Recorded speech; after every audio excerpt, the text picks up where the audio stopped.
And I would hope that they would look to 2025 and beyond and not be obsessed about 2024. And so, I don't think you can look at it and say, like, you're going to break the rookie quarterback. I mean, you could look at, David Carr and say that's what happened to him. That was a expansion franchise. That was different. But I think that they're two separate discussions for me. Picking the guy and then developing the guy. And there's no question that a franchise has to hit on both or else they're in trouble.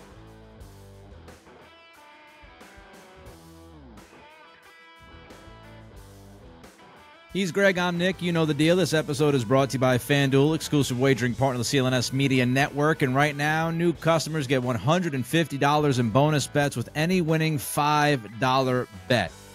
All right, Greg. So coming out of the Super Bowl, there's been this philosophical discussion that's happening.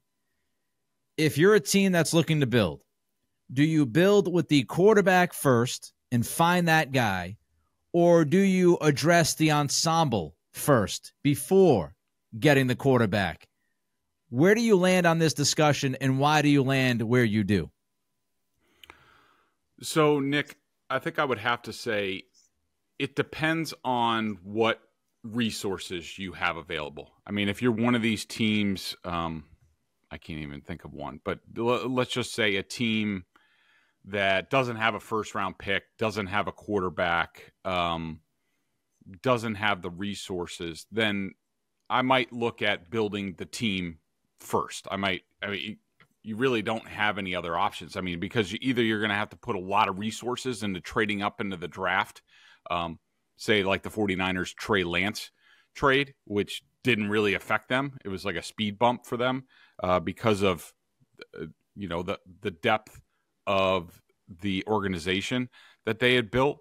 But just specific to the Patriots, I mean, they have the 3rd overall pick and they don't have a quarterback. All right. Let's not be under any illusions. While I don't think that Mac Jones is definitely done as an NFL starting quarterback in the league at large, it's pretty much over here. I would be stunned if he is back on this team in any capacity for a bunch of different reasons, including I think that it's just run its course. He has too much history here the past 2 years. I think that he lost the confidence of players and coaches, including a lot of the holdover staff and head coach Gerard Mayo. I don't think there's a lot of support for Mac currently in the building. I don't know if there would be if Bill Belichick was still here. So Mac is gone. Maybe Zappe sticks around, but that's it. And so to me, when you start off this discussion, you have to look at, all right, what are the resources available? The Patriots have the 3rd overall pick. I could see the point, and I certainly fluctuate between the quarterback and the team and how to build it. But when you have a top 3 pick and you have 3 potential franchise quarterbacks, I think that you have to take what's there, because the alternative is, and look, they could get offered a trade package that is just unbelievable and it could really benefit the franchise. You also have to look at the quarterbacks that might be available in next year's draft, which, according to consensus, it's not very good. So this could be a special quarterbacks class. Could not. That definitely factors in.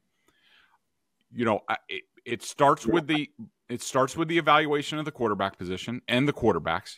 If you believe that any of the top 3, whoever falls to you at 3, is going to be has a good potential to be the franchise quarterback. We know all about their athletic abilities, all of them, whether it's Caleb Williams, Jaden Daniels, or Drake May.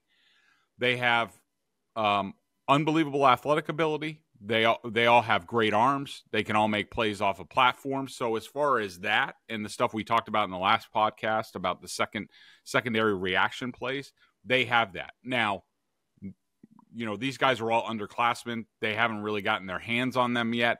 They're going to spend the next 3 months, doing background on these guys to figure out what kind of intangibles do they have, what kind of competitors they are. And if those boxes are checked, I think if you're the Patriots, you have to grab the guy, because what's the alternative? Where are you going to get your quarterback from? Are you going to sign Kirk Cousins for $40 million a year? Are you going to sign Justin Fields or trade for Justin Fields and send, I don't know, a third and a sixth to the Bears for what? For 1 year of control? The guy could walk after a year. I mean, yeah, you could franchise tag him, but that doesn't sound very good. So you have to look at all the different avenues available to you. And I just think the Patriots, where they are, if they like the three quarterbacks, I think you have to draft the quarterback and then say, okay, how do we build around this guy, and use your cap space? Well, they will already have used the cap space, but trades, everything available to you. I think that's the route you have to go, just because they're at number 3 and you might not get this opportunity again.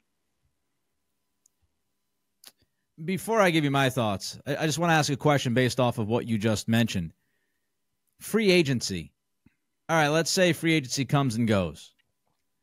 Do you think we have a clear idea as to what path this team is going to take if we get to, let's say, late March, and there's Jacoby Brissett on the roster and Mac Jones and Bailey Zappi? Would that be an indication as to, yeah, they might be leaning quarterback at 3? Or do you think that Elliott Wolf, Alonzo Highsmith could look at this and say, all right, well, the guy's not there this year in the draft. We're not going to reach just to reach.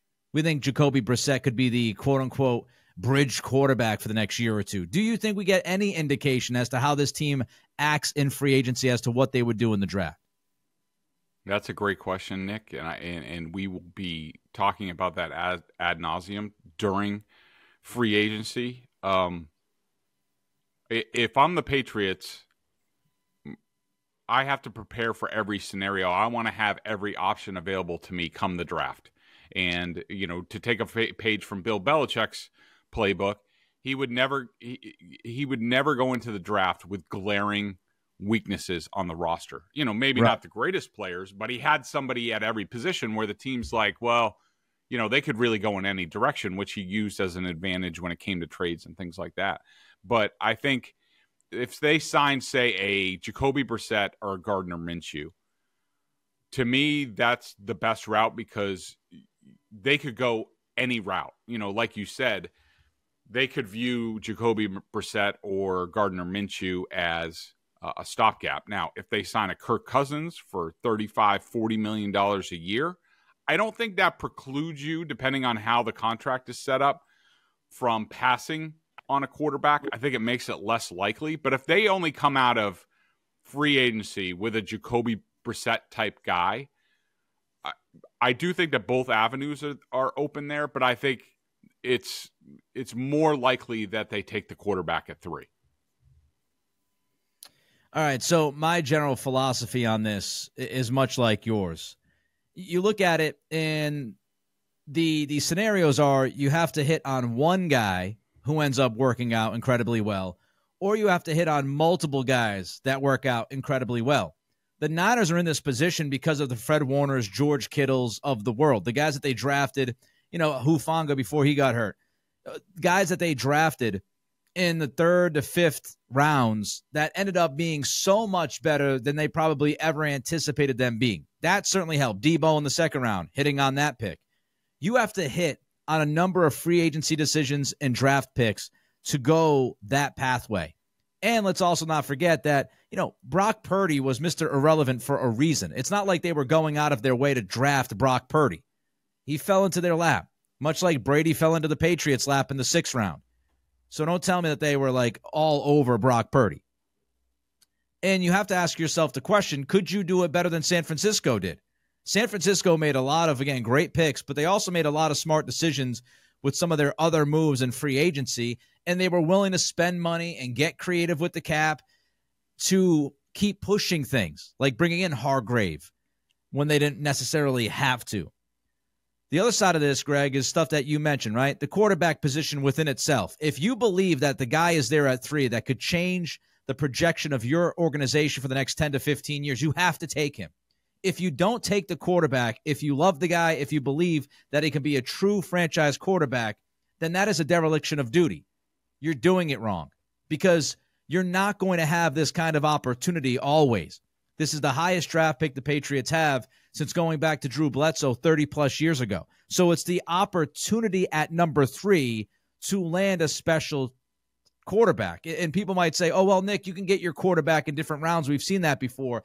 Yes, but as you move on in the draft, the probability of landing that guy in those rounds, it gets less and less and less. And so I think, if you pass this up, there's no guarantee that you get somebody better at any point. It's very difficult to find the next guy. So if you pass up Jaden Daniels or Drake May, everybody looks at it and says, well, what if you blow the pick? Well, what if you don't make the pick? That guy ends up being a stud, and then you're stuck in quarterback purgatory for the next 8 to 10 years. That sucks too. You have to take risk. Everything is risk. The draft is risk. If you feel like that guy can be the guy and you love him, then you take him. If it blows up in your face, then so be it. Yeah, Nick, I also I think we're on the same wavelength here. I've also heard the debate, and I heard Tom Curran, he might have just been making the argument, but Tommy talked about if you don't have the team, are you going to break the guy? What's the point of having a quarterback? Let's say the Patriots are in total rebuild mode and they take Drake May at number 3, and the argument could be made you're doing more damage to the quarterback. To me, I sort of reject that line of thinking, because it's up to the coaches to figure out the best way. Look at Patrick Mahomes. John Dorsey, who was the GM at the time, traded up about 13 something spots to get Patrick Mahomes. Took him over Deshaun Watson. There was a bunch of controversy at the time that was a poor pick. They had Alex Smith at the time. They were winning games, and I don't think Alex Smith was making huge money, but they made the decision to they drafted Patrick Mahomes, and he basically sat for the first year. And it's up to the coaches to put out the best plan to develop that guy. Now, there's different ways of doing it. You look at, Troy Aikman, Andrew Luck. There was another one, Peyton Manning, Troy Aikman, and Andrew Luck. These are guys who came in as top draft picks, and they got beat to hell the first year, and they stunk. They won 1-2 games. Peyton Manning threw a bunch of interceptions his rookie year on a really bad Colts team. And, Andrew Luck's probably not a great example, because that beating helped probably retire him early. They just never got the offensive line figured out. But, those guys took their lumps. Now, can everybody do that? No. Do I think Jaden Daniels can do that given his build? No. But if you think that's the way to go, then that's the way to go. If you think sitting him for a year, part of the year, what have you, until the team gets better and learns the new scheme under Alex Van Pelt, then that's the decision. So that's a coach's decision. That's Gerard Mayo's decision, Alex Van Pelt's decision on, once the personnel department gets them the quarterback, what's the best path forward for them. And I would hope that they would look to 2025 and beyond and not be obsessed about 2024. And so, I don't think you can look at it and say you're going to break the rookie quarterback. You could look at, David Carr and say that's what happened to him. That was a expansion franchise. That was different. But I think that they're two separate discussions for me. Picking the guy and then developing the guy. And there's no question that a franchise has to hit on both, or else they're in trouble. Yeah, there's no rule that you have to start the guy in year one. Of course, most teams do that because of the rookie scaled contract, more bang for your buck, yada, yada. But there's no hard, fast rule that, you drafted Jaden Daniels at 3, that dude better be playing week 1. I think all fans, I would hope, that all fans would rather have a quarterback that is ready instead of rushing somebody, throwing him in the mix, and then that backfiring and ruining that player's career. So there's no rule with that. And I would just simply look at it this way. If you're looking at Marvin Harrison Jr., a lot of people mention him. And I know Marvin Harrison Jr. is beloved. Look, the guy's a stud. I've seen him play a ton of games. He's really good. We get it. But when you're looking at this and you say, all right, the next 5 or 6 years, would you rather have Jacoby Brissett / Gardner Minshew and Marvin Harrison Jr., or would you rather have a bona fide QB1 and, let's say, Adonai Mitchell from Texas, or one of the other receivers that you could get in the second round who, are really good because wide receiver is super deep in this draft?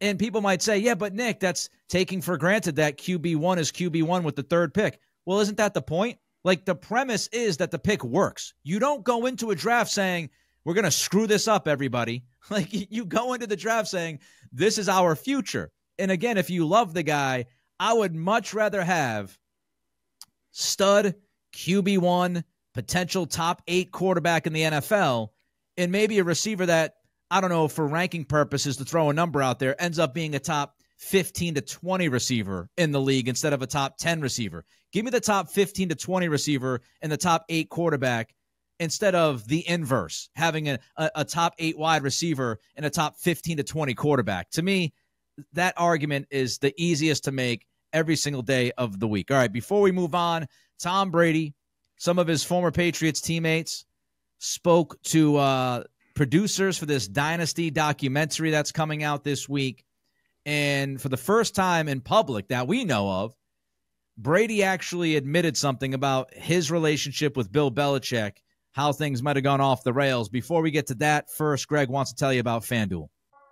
Get buckets with your first bet on FanDuel, America's #1 sportsbook, because right now new customers get $150 in bonus bets with any winning $5 bet. That's $150 if your bet wins. Bet on all your favorite NBA players and teams with quick bets, live same-game parlays, exclusive props, and more. Just visit FanDuel.com/Boston and shoot your shot. FanDuel, official sportsbook partner of the NBA. Nick, real quick, just to follow up what you're talking about, and that's a good point to bring up the wide receiver and Marvin Harrison Jr., because I know I'm sure there are people out there who are like, they hear generational receiver and they want to grab them and all that stuff. Sorry, nope, no how. I'm not doing it. What's the best case scenario?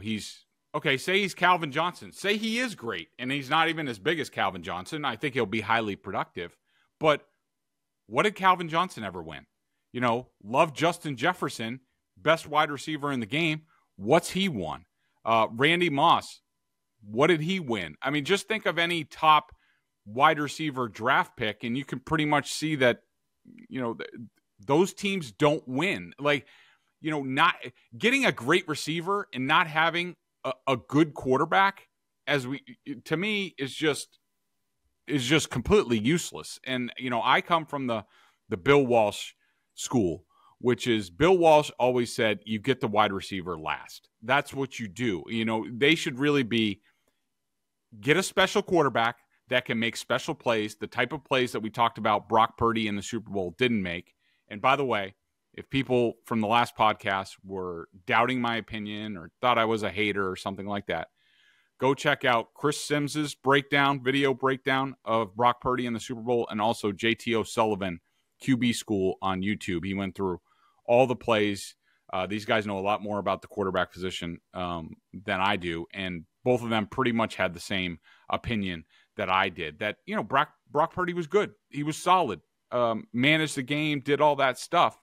But at the end of the day, you got to make special play. Your quarterback has to make special plays to win a Super Bowl, especially against a guy like Patrick Mahomes, and he didn't do that. So I don't care about getting a stud wide receiver, like, ever. Just get me the quarterback, and then go find a bunch of guys in the 3rd through 7th rounds and undrafted free agency that can get off man and catch the ball and are smart and can compete. Go find those guys, and then I'll be cooking with gas on offense. Few things before we get to the Brady stuff and Belichick. The Bengals did this, right? Yeah, they have Jamar Chase, top 5 pick in the draft, but they got Joe Burrow first. So Joe Burrow, Jamar Chase instead of Megatron and who knows at quarterback in Detroit. I also think you look at Green Bay, Greg, and it's funny. You've got Elliott Wolf, Alonzo Highsmith, two guys that worked in that operation for a number of years together. And look at what Green Bay has. Green Bay, Romeo Doubs, Christian Watson, Wicks. These guys are not guys that were picked in the top 10, top 15 in the first round. The reason why those guys are playing so well is because, guess what? They drafted a quarterback in the first round. They developed him, and now Jordan Love looks like he is absolutely ready to be a QB1, which makes those other guys better. So just look at some of those examples around the league. Finally, I would say wide receiver is actually third on my list. For the people that talk about Marvin Harrison Jr., I would rather go tackle than wide receiver. I think your top two priorities right now, quarterback and offensive tackle, and then get to the receiver. Like, you need your QB and you need the big guys up front to be able to protect that quarterback. That is what you should be focused on. Wide receiver, lots of opportunities to get those guys, even though I think Marvin Harrison will be damn good. I also think people are underestimating the gap between Marvin Harrison Jr. and somebody like Malik Neighbors and Roma Dunze.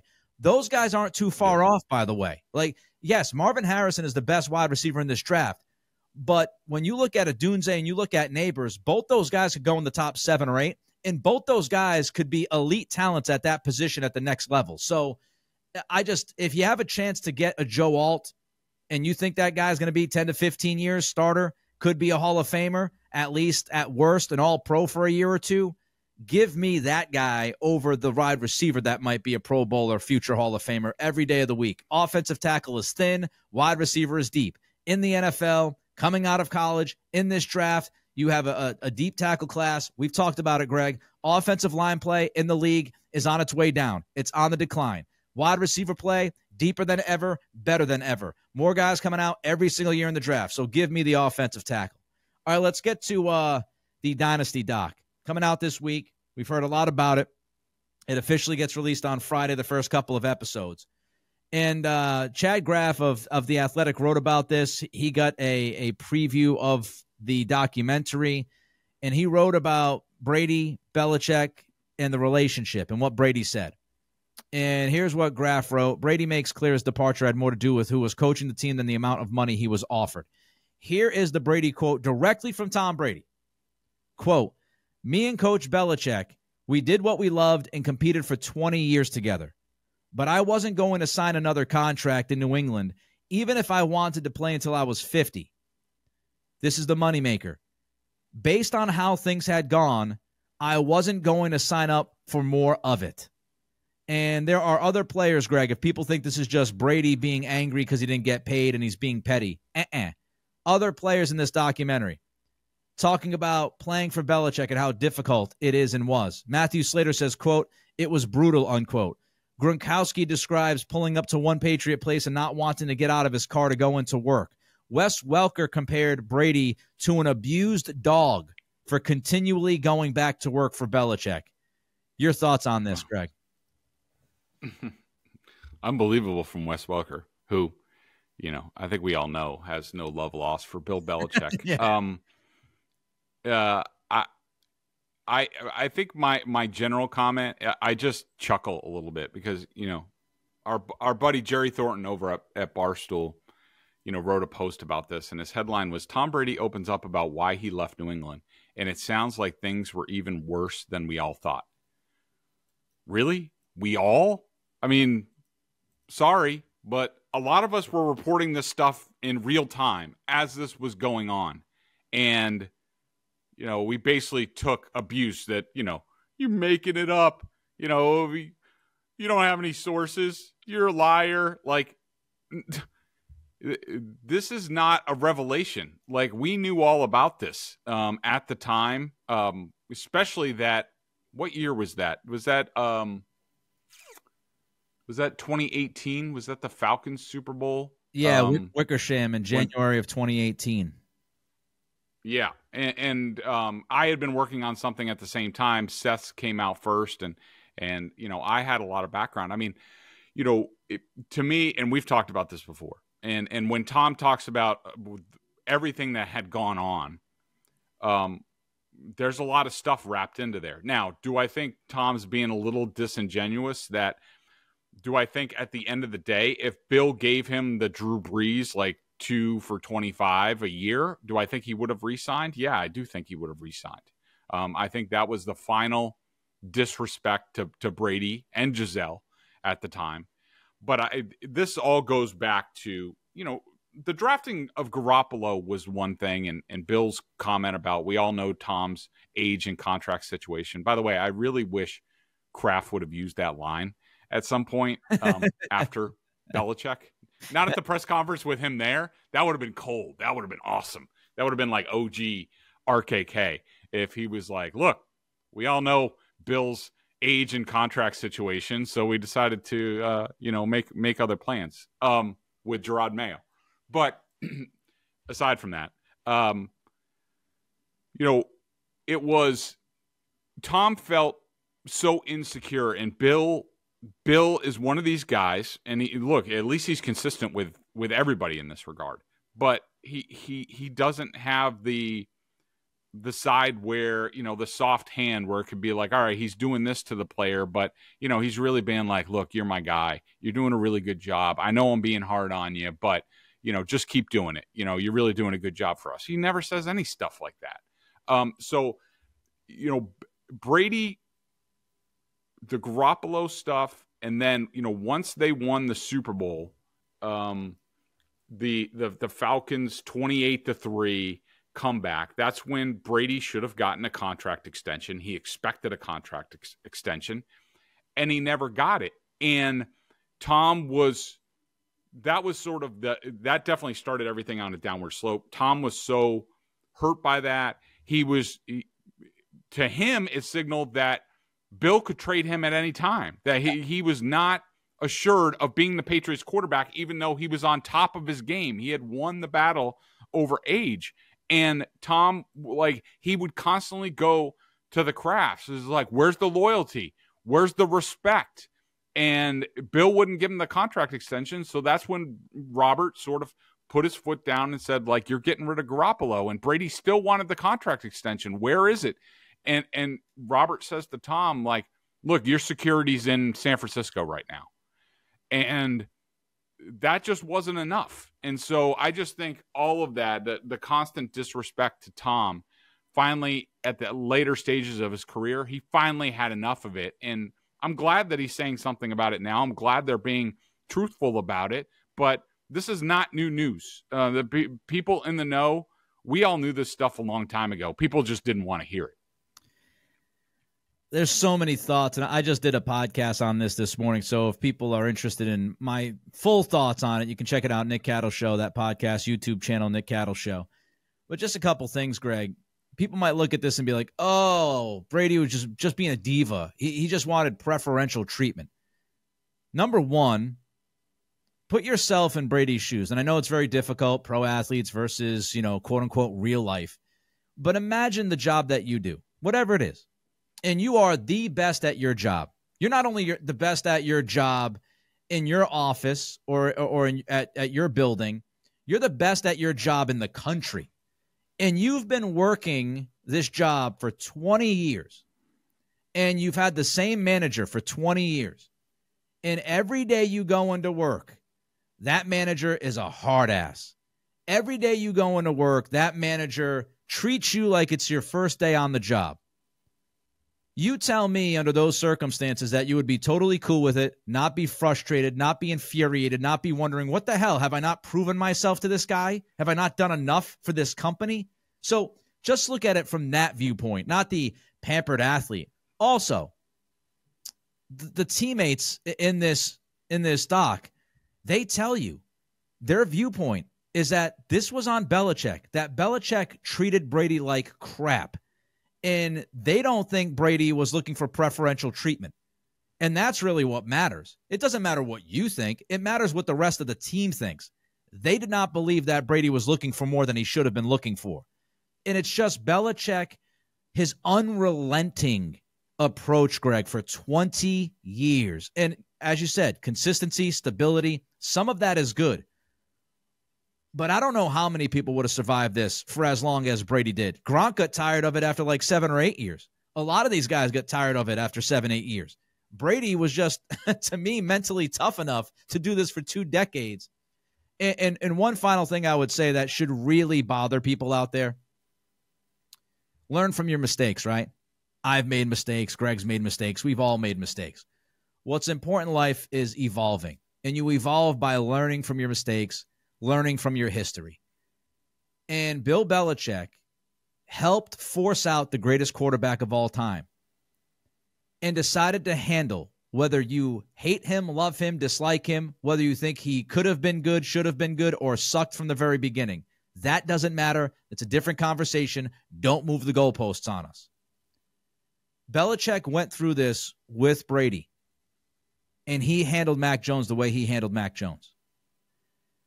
It just shows you the inability to evolve, handling that position. And this is a through line. If you've had tons of bad roommates in your life, it's probably not the roommates. It's probably you. Belichick, with his time in Cleveland, an issue with the quarterback, right? Quarterback position in Cleveland, didn't get along, bad relationships. Brady, even though Brady stuck through it, not a great relationship, eventually soured, pushed him out. Mac Jones, awful relationship with the head coach. The common denominator is Bill Belichick. His lack of appreciation for that position, his lack of understanding about how important that position is as the game evolves, and the fact that, yes, you can't handle everybody the same exact way, especially when that person is the quarterback. And the fact that Belichick failed to evolve, failed to understand his mistakes that he made in Cleveland and with Brady, and didn't treat Mac differently and give him some kind of confidence and give him some kind of weapons around him, that is the most frustrating to me, Greg. Yeah, I think I agree with your point, and you would hope that people would learn from their mistakes. The thing that bothers me the most about everything with Tom Brady at the end and how things went is that Bill Belichick at the end of the day treated Tom Brady like any other player on the roster. And I understand from his perspective, like, that's the way he believes he has to run the team. Nobody's special. Everybody gets treated the same when it comes to contract and playing time and all this stuff. Like, I understand that, but it's not like he was in danger of setting like a bad precedent for the rest of the team if he did something outside of the norm for Tom Brady, like gave him the contract extension, or treated him a little bit better in meetings, or, gave him a little bit more leash when it came to like Alex Guerrero and things like that. Just made things a little bit easier for Tom later in his career, given what stage he was at. There was no danger that suddenly the Patriots were, because Bill Belichick treated Tom Brady a little bit special, that they were going to devolve into some sort of undisciplined mess. Yeah. And that was just not going to happen. Everybody knew Tom's the GOAT. Tom, not only that, but Tom did everything right. And that, you want to look at how things started to devolve with the Patriots. It's not only just about Tom's, it started with the Tom contract stuff and not doing right by him. But, all of a sudden, Tom, who was always at every off-season workout, stops coming to off-season workouts, stops coming to, optional camps and things like that. That's when other players start to say, like, well, if Tom's not going to do it, why am I going to do it? That's part of the reason why they were so good for 20 years is because Tom did everything. He was the example. And when that happened, that's when things started to take slow steps backwards. And why did that happen? Because of Bill Belichick. Because he didn't give Tom Brady just a little bit more respect, which he had obviously earned. And so, to me, I don't know what this documentary is going to say. I haven't seen any episodes yet. I don't know what the end product is going to be. But, if it comes out, if it gets, I doubt it's going to get painted this way, because it's coming from the Kraft perspective, off of the book that they commissioned, that they sell in the Patriots Pro Shop. But I sure hope it doesn't come off that Tom had a hand in how things ended, because really it was about Bill. It was about Bill at the end of the day, and he failed to do his job well, and that led to his eventual ouster as Patriots coach. One last note on this before we move on, because I think it's truly delicious. At the end of his tenure here in New England, Bill Belichick wanted preferential treatment. Bill Belichick wanted to be treated as somebody who hadn't gone 29-39 in his last, 4 years since post-Brady. He wanted to, keep his control of the organization, even though his drafts had been so dreadful from 2015 to 2022. And the free agency decisions at the wide receiver position was a disaster. He wanted that preferential treatment. And that, to me, is the height of hypocrisy. He wanted to be treated differently than he treated everybody else, including the greatest quarterback of all time. And I think that says a lot. All right, before we move on, Alex Van Pelt, a little bit of a video released by the New England Patriots over the last day. Want to just pick Greg's brain on a couple of things that Van Pelt said in the video, but I want to remind you, you can check him out at BSJ, $50 for the year. Bedard, Giardi, the whole crew do great work. $50 for the year. Fantastic value. BSJ, check them out. All right, Alex Van Pelt, Greg. There was this short video. It's about like a minute long. Patriots released it on social media yesterday. I'm sure they have a longer version of this that'll come out at some point. But the first thing that I think a lot of people heard and got their attention was that Alex Van Pelt believes running the football wins championships, and being able to run the football late in the season specifically makes you a better football team. How do you react to that? I like it. I mean, it's something that I believe, and I think you need to be able to win in different ways. But I don't think that necessarily means like they're going to devalue the quarterback position and put all the resources, say, into offensive line and, signing Ramondre Stevenson to a contract extension or, drafting a running back up high. I mean, I like it. I think it's factual. I think you especially in this offense, in the West Coast offense. And, we'll have to see. I mean, because a lot of these West Coast guys, including, Mike McCarthy, who I covered, and a lot of these guys, like Alex Van Pelt, is a disciple of Mike McCarthy, they talk big about the running game. They love to talk big about the running game. Mike McCarthy would say stuff, I'd run the ball 50 times in a game if I had to. And they're full of crap. They love their passing game.